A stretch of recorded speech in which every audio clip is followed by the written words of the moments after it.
In the presence of the great sage Bhaskaracharya, a significant gathering was held with Vaishya leaders from 18 different provinces. This assembly included 14 clan leaders from the Vaishya community. Out of these, 102 leaders were prepared to wage war against the king. However, the remaining 612 leaders believed that defeating the king in battle was impossible. They suggested offering Vasavi to the king in marriage and left the place. Determined to stand up for honor, Kusuma Sreshti, with the support of the 102 committed leaders, began preparing for war against the king. When Vasavi came to know about this, she rushed to the gathering and pleaded with them not to shed blood for her sake. She questioned whether it was right to sacrifice the lives of so many soldiers for just one person. She asserted that war was not the only solution and that the world could be conquered through non-violence. Convincing everyone with her wisdom and resolve, she declared her intention to offer herself in self-sacrifice. Inspired by her determination, the 102 Vaishya leaders also resolved to follow her in self-immolation. However, it was decided that it was not necessary for every family member to enter the fire. Only one virtuous couple from each family would represent the sacrifice, and everyone agreed to this noble decision.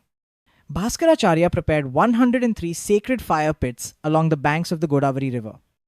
Vasavi, along with the 102 leaders and their families, circumambulated the fire pits and, with Vedic mantras echoing, entered the fire in a solemn act of self-sacrifice. Vasavi's parents, overwhelmed by grief, cried out in deep sorrow. At that moment, Vasavi appeared in a divine form with the heavens as her head, the sun and moon as her eyes, the realms of penance on her forehead, the guardians of the worlds as her arms, the Vedas as her speech, the twin twilight periods as her garments, holding a divine lotus and sacred scriptures in her hands, and offering blessings with a gesture of protection. She proclaimed that from that day forward, she would be their family deity. She promised to accept their prayers and always protect them, granting long life, health, and prosperity to their descendants.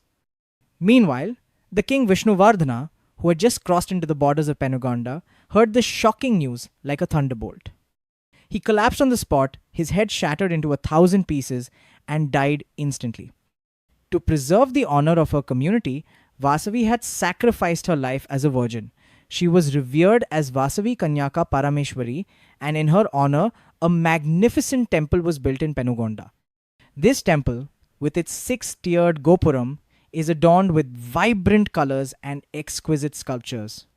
Today, the Penugonda Vasavi Kanyaka Parameshwari temple stands as a sacred place for the Arya Vaishya community. It is celebrated as the Kashi of the Vaishyas. With the divine grace and blessings of Vasavi Kanyaka Parameshwari Devi of Penugonda, may all people live in happiness, peace, and prosperity. Like and subscribe to dive deeper into Indian heritage.